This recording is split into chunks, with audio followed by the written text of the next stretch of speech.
Hello everybody, welcome back, welcome to Thar International. कल हमने महमूद गजनी या महमूद गजनवी के बारे में पढ़ा था। आज हम रीड करेंगे मोहम्मद ऑफ गौर यानी कि मोहम्मद गोरी। जैसा कि आप सभी जानते हैं कि मोहम्मद गोरी जो हैं उन्होंने गजनी का जो थ्रोन है, गजनी का जो शासन है वो 1173 CE में वो सिंहासनसीन हो गए थे, वो विराजमान हो गए थे, उस सिंहासन पर बैठ गए थे 1173 में।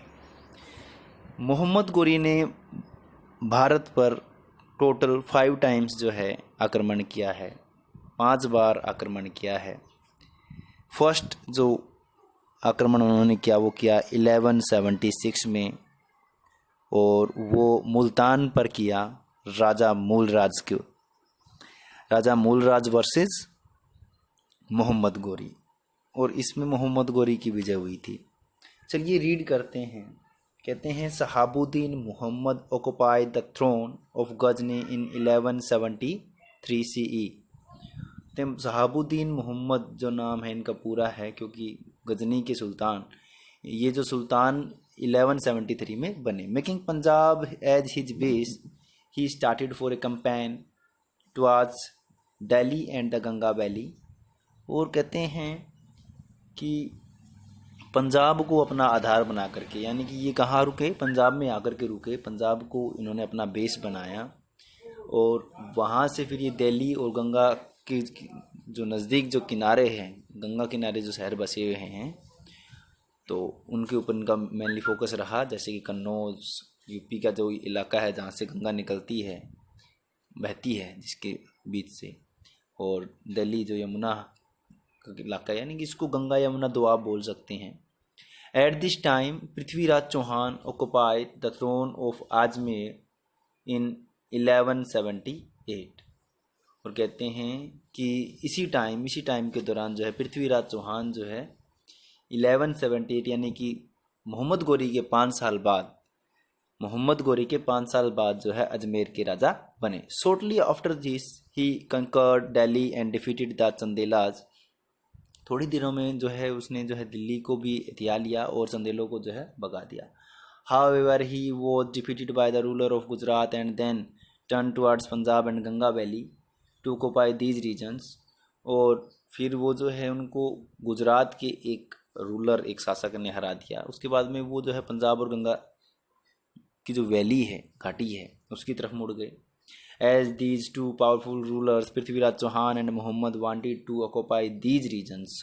और अब दोनों की नज़र जो थी दिल्ली और गंगा वैली जो है उसके ऊपर थी। This ambitions of the two led to the occurrence of 2 battles in 1191 CE, first battle of Train, and in 1192 CE, second battle of Train near Bathinda, जो आज के समय में बठिंडा है उसके नज़दीक जो है त्राइन है, वहाँ पर इनकी बैटल हुई, फर्स्ट और सेकंड। ठीक है, फर्स्ट बैटल 1191 में त्राइन में हुई, सेकंड बैटल जो है त्राइन की वो 1192 में हुई। अब मैंने आपको बताया कि मोहम्मद गोरी ने 5 आक्रमण किए। फर्स्ट बैटल जो है 1176 में किया मुल्तान पर, राजा मूलराज वर्सेस मोहम्मद गोरी, और इसमें मोहम्मद गोरी ने राजा मूलराज को डिफीट कर दिया, हरा दिया। सेकंड जो आक्रमण है उसने 1178 में माउंट आबू पर किया। मोहम्मद गोरी ने 1178 में माउंट आबू पर किया, राजा भीमदेव सेकंड के साथ में जो है, राजा भीमदेव सेकंड वर्सेस राजा भीमदेव सेकंड वर्सेस मोहम्मद गोरी। और इसमें जो है राजा भीमदेव सेकंड जो है वो विजयी रहे, जीते, वॉन। और थर्ड जो आक्रमण इसने किया वो किया 1191, first battle of Tarain. First battle of Tarain जो है पृथ्वीराज चौहान वर्सेस मोहम्मद गोरी का तीसरी बार आक्रमण था। यानी कि मोहम्मद गोरी ने कुल 5 आक्रमण किए, जिसमें से तीसरी बार का जो आक्रमण है वो फर्स्ट बैटल ऑफ त्राइन के नाम से वो 1191 में CE में हुआ। इसमें पृथ्वीराज चौहान वर्सेस मोहम्मद गौरी, और इसमें पृथ्वीराज चौहान जो है वो विजयी रहे थे। ठीक है, फिर है फोर्थ, इसने जो आक्रमण किया 1192 में, उसको सेकंड बैटल ऑफ तराइन के नाम से जानते हैं, और ये भी जो है पृथ्वीराज चौहान वर्सेस मोहम्मद गौरी, और इसमें मोहम्मद गौरी विजयी रहा और उसने जो है पृथ्वीराज चौहान को बंदी बना लिया और अपने साथ गजनी ले गया। ठीक है, फिर है 1194 मोहम्मद गौरी का पांचवा आक्रमण, आखिरी आक्रमण जो है चंदावर, इसको बैटल ऑफ चंदावर के नाम से जानते हैं, और यह मोहम्मद गौरी वर्सेस जयचंद। ठीक है ना, एक बहुत ही इंटरेस्टिंग स्टोरी जो है इसके पीछे छिपी हुई है, मैं वो भी आपको बताऊंगा। चलिए रीड करते हैं। Muhammad faced the Battle of Troy. Muhammad faced a crushing defeat in the first battle and he barely escaped with his life. कहते हैं कि मोहम्मद को जो है बहुत ही करारी हार जो है मिली पहले बैटल में, और वह मुश्किल से अपनी जान बचा करके भागा। ऐसा कुछ नहीं है कि वो जान बचा करके भागा, उसने भीख मांगी थी जान की। पृथ्वीराज चौहान से गिड़गिड़ाए थे कि मुझे माफ़ कर दो, मैं आगे से आपके सामने नहीं आऊँगा। और जब उन्होंने इतना कुछ कहा तो पृथ्वीराज चौहान जो है वो बड़े ही दयालु किस्म के थे, उन्होंने उसको माफ़ कर दिया और उसको छोड़ दिया था। ठीक है, however within a year he returned back with a massive army after making careful preparation. और on the other hand Prithviraj manage to gain the support of all the rajas of northern India except Jaichand of Kannauj, but the excellent organization and rapid movement of the Turkish army were too much for him, and so Muhammad stood victorious in this battle and he occupied Delhi area and eastern Rajasthan. Between the year 1192 CE and 1206 CE, the Turkish rule spread over Ganga, Yamuna, Doab, Bengal and Bihar. It should be noted here that Muhammad also defeated Jayachandra, the ruler of Kannauj, in the year 1194 CE। ठीक है, अब देख लीजिए, मैं आपको बताने चाहता हूँ कि जो मोहम्मद गौरी है, मोहम्मद गौरी ने क्या किया कि जैसे ही उसको 1191 फर्स्ट बैटल ऑफ तराइन में हार मिली, ठीक है ना, जब वो डिफीट हो गया बुरी तरह से, जब उसने गिड़गिड़ाया, माफ़ी मांगी, तो उसको माफ़ी दे दी गई, उसकी जान बख्श दी गई, ये कह करके कि तू मेरा क्या बिगाड़ लेगा, अगर तू फिर से भी आता है तो तू मेरा क्या बिगाड़ लेगा, मैं जो है हारने वाला नहीं हूँ और मुझे कोई नहीं हरा सकता। और जब ये इतना बेइज्जत करके उसको वहाँ से निकाला मोहम्मद गौरी को, तो उसके दिल में एक आग जलने लगी कि वो पृथ्वीराज चौहान को डिफीट करेगा और उसको बंदी बनाएगा। और इसी आग के चलते जैसे ही वो गजनी पहुंचा, उसने जो है अपनी प्रिपरेशन, अपनी सेना को जो है एक और युद्ध के लिए तैयार करना शुरू कर दिया। उधर पृथ्वीराज चौहान को जब ये खबरें मिल रही थी कि मोहम्मद गौरी जो है आपसे युद्ध करने के लिए, आपसे बैटल करने के लिए प्रिपरेशन कर रहा है, तैयारियां कर रहा है, तो उसने इसकी ओर ज़्यादा ध्यान नहीं दिया। और जब उधर जयचंद जो पृथ्वीराज चौहान का एक पड़ोसी राज्य का राजा था, जयचंद ने पृथ्वीराज चौहान को अपना सपोर्ट नहीं दिया। उसने अपना सपोर्ट जो है मोहम्मद गौरी को दिया। वो चाहता था कि पृथ्वीराज चौहान जो है वो हार जाए और मोहम्मद गौरी जो है पृथ्वीराज चौहान का जो राज्य है वो जयचंद को सौंप दे और जयचंद जो है उसकी छत्र छाया में उस राज्य को चलाए।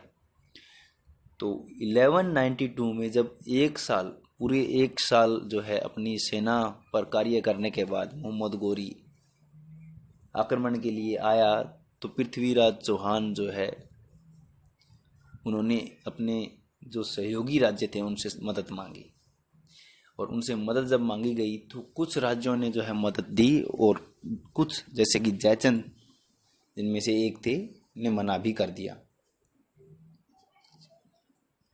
1192 में जब दोनों सेनाएं, तुर्की सेना और पृथ्वीराज चौहान की सेना दोनों आमने सामने थी, तो एक भीषण युद्ध हुआ। और उस बैटल में पृथ्वीराज चौहान जो है वो बुरी तरह से हार गए और पृथ्वीराज चौहान को बंदी बना लिया गया और पृथ्वीराज चौहान को बंदी बना करके गजनी ले जाया गया। मोहम्मद गोरी का दरबार लगा। मोहम्मद गोरी ने पृथ्वीराज चौहान से कहा कि जिस तरह मैं तुम्हारे दरबार में गर्दन को नीची करके गर्दन झुका करके खड़ा था और मैंने अपने प्राणों की भीख मांगी थी, अपनी जान की भीख मांगी थी, अपनी लाइफ जो है आपसे मांगी थी, अगर तुम भी वैसा ही करते हो, मेरे दरबार में मेरे चरणों में गिर कर के गिड़गिड़ाते हो और अपने प्राणों की भीख मांगते हो, तो मैं भी तुम्हें जो है माफ़ कर दूंगा, मैं भी बड़े दिल वाला हूँ। लेकिन पृथ्वीराज चौहान ने ऐसा करने से साफ मना कर दिया। उन्होंने कहा कि हम राजपूत हैं, हम अपनी गर्दन कटा सकते हैं, झुका नहीं सकते। मैं तुम्हारे सामने जो है गर्दन झुकाऊंगा नहीं, नज़र मेरी जो है वो नहीं झुकेगी, मैं हमेशा जो है ऊपर ही देखूंगा, मैं नीचे नहीं देखूंगा। तो जब ऐसा कुछ हो रहा था तो उसी दौरान जब जयचंद जी को ये पता चला कि मोहम्मद गोरी जो है पृथ्वीराज चौहान को तो ले गए बंदी बना करके, लेकिन उन्होंने जो पृथ्वीराज चौहान का जो राज्य है वो जयचंद को नहीं सौंपा। अब जो डील हुई थी उस डील से तो मुकर गए, है ना। तो अब उन दोनों के बीच में भी जो है युद्ध होना मुनासिब था।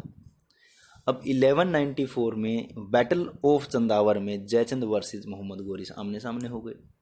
तो इसमें आपको पता ही है कि पहले ही उन सभी राजाओं को वो हरा चुके थे और जयचंद जो है एक छोटे से राज्य कन्नौज का शासक था, उसके पास इतनी बड़ी आर्मी भी नहीं थी, जबकि मोहम्मद गोरी के पास में तो अच्छी खासी आर्मी थी और उनकी जो सेना थी उनका भी मनोबल बढ़ा हुआ था, क्योंकि उन्होंने अभी अभी जो है पृथ्वीराज चौहान को 1 साल 1.5 साल पहले हराया था। तो उनके लिए एक बड़ा कोई चैलेंज नहीं था, उन्होंने आसानी से जो है जयचंद को हरा दिया और वो जो कन्नौज का क्षेत्र था उसको भी ऑक्यूपाई कर लिया। 1192 से 1206 तक जो है टर्किश रूल जो है वो बढ़ता रहा। ऐसे ही धीरे धीरे छोटे छोटे युद्ध जो है होते रहे और उन्होंने जो है कब्जा करते रहे। अब पृथ्वीराज चौहान ने मना कर दिया तो मोहम्मद गोरी को गुस्सा आना ही था। मोहम्मद गोरी ने क्या किया, मोहम्मद गोरी ने कहा कि इसकी दोनों आंखें फोड़ दो। जैसा कि आदेश दिया गया था, पृथ्वीराज चौहान की दोनों आंखें जो हैं वो फोड़ दी गई और उसके बाद उन्हें बंदी गृह में डाल दिया, जहाँ पर मुश्किल से ही कोई व्यक्ति जो है वो खड़ा हो सकता था, इतनी उसकी हाइट थी, और जहाँ मुश्किल से ही कोई हवा का पल, हवा का झोंका जा सकता था, ऐसी वहाँ एयर। ऐसे में उनको बंदी गृह में डाल दिया गया। जब ये बात उनके प्रिय दोस्त चंद्रबरदाई को पता चली तो वो भी जो है पहुंच गए दरबार में और जाकर के राजा का अपमान किया, मोहम्मद गोरी का अपमान किया। अब मोहम्मद गोरी का अपमान किया तो सीधी सी बात है, गुस्सा तो आना ही था। गुस्सा आया। जब गुस्सा आया तो उन्होंने उसको कहा भी इसको भी जो है अपने इसके दोस्त के पास ही जो है बंदी गृह में डाल दो। अब दोनों दोस्त जो है वो बंदी गृह में थे। उधर से किसी गुप्तचर को बातें करते हुए सुनते हुए उनको पता चलता है कि मोहम्मद गोरी ने एक कार्यक्रम का ऑर्गेनाइजेशन किया है, आयोजन किया है, एक प्रतियोगिता रखी है तीरंदाजी की, और उस प्रतियोगिता में पृथ्वीराज चौहान को भाग लेना था। उन्होंने ये बात फैला दी कि राजा जो है वो डरते हैं, इसलिए वो पृथ्वीराज चौहान को इस प्रतियोगिता में हिस्सा नहीं लेने देंगे। अब ये बात धीरे धीरे जो है जंगल के आग की तरह फैल गई। अब मोहम्मद गोरी की आन पर आ गई थी, तो अब उसको उसके पास में कोई चारा ही नहीं था। उसको पृथ्वीराज चौहान को हिस्सा लेने से मना वह नहीं कर पाया। और जैसा कि आप जानते ही हैं कि पृथ्वीराज चौहान जो हैं वो शब्द भेद कला में माहिर थे। शब्द भेद कला मतलब कि शब्दों को देख करके, शब्दों को सुन करके सही डायरेक्शन में तीर चलाना। आंखें तो फूटी हुई थी, नज़र तो कुछ आता ही नहीं था। निशाने पे लगाने की बात हो गई। अब उनको बताने के लिए उनके प्रिय दोस्त चंद्रप्रदाई उनके पास हैं। पृथ्वीराज चौहान के हाथों में तीर कमान थमा दी गई और आदेश दिया गया कि वो निशाना लगाएं।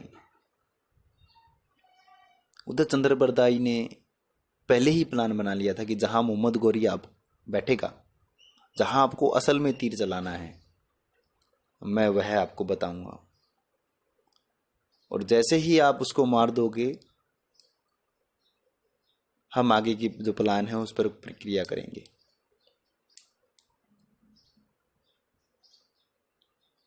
तो पृथ्वीराज चौहान ने तीर कमान संभाली, तीर को कसा, और चंद्रप्रदाई ने बताया कि आपके राइट में, एक कविता के द्वारा, कि आपकी राइट में इतने डिग्री कोण पर आपको तीर चलाना है। और पृथ्वीराज चौहान ने वैसा ही किया और वो तीर सीधा जाकर के मोहम्मद गौरी के सीने में लगा। और जैसे ही मोहम्मद गौरी के सीने में लगा और मोहम्मद गौरी की मृत्यु हो गई, उसके तुरंत बाद चंद्रप्रदाई ने अपना छुरा निकाला और पृथ्वीराज चौहान को मार दिया। अब उसने पृथ्वीराज चौहान को क्यों मारा? क्योंकि पृथ्वीराज चौहान और चंद्रप्रदाई दोनों ने ये माना था कि हमें दुश्मन के हाथों से नहीं मरना है, कि मुझे दुश्मन के हाथों से नहीं मरना है। इसलिए ये मेरे प्रिय दोस्त, मैं और यातनाएं नहीं सहन कर सकता, इसलिए जैसे ही मोहम्मद गौरी को तीर लगे तो मुझे मार देना। और उसके प्रिय दोस्त ने भी वैसा ही किया। पृथ्वीराज चौहान को मारने के बाद उसने खुद आत्महत्या कर ली। तो ये तो था पृथ्वीराज चौहान और मोहम्मद गौरी, और आज हमने पढ़ा मोहम्मद गौरी के बारे में। अब इसमें हमने देख रहे हैं कि 1192 CE टू 1206 तक टर्किश रूल जो है वो बढ़ता रहा, और 1206 के बाद जो है दिल्ली सल्तनत शुरू हो जाती है। और दिल्ली सल्तनत के बारे में हम 3rd चैप्टर में रीड करेंगे, जो हमारा नेक्स्ट चैप्टर होने वाला है। 1206 से जो है गुलाम वंश की शुरुआत होती है, जिसको हम मामलुक वंश भी कहते हैं। तो उसको रीड करेंगे। Thank you for listening it carefully. Thank you so much. Bye bye. और हाँ मेरे प्रिय छात्रों, आपसे एक निवेदन है कि आप हमारे इस YouTube चैनल को, थार इंटरनेशनल स्कूल के इस YouTube चैनल को सब्सक्राइब ज़रूर करें, ज़्यादा से ज़्यादा शेयर करें, और अगर आपको ये वीडियो पसंद आया तो इसको लाइक करना ना भूलें। Bye bye, take care.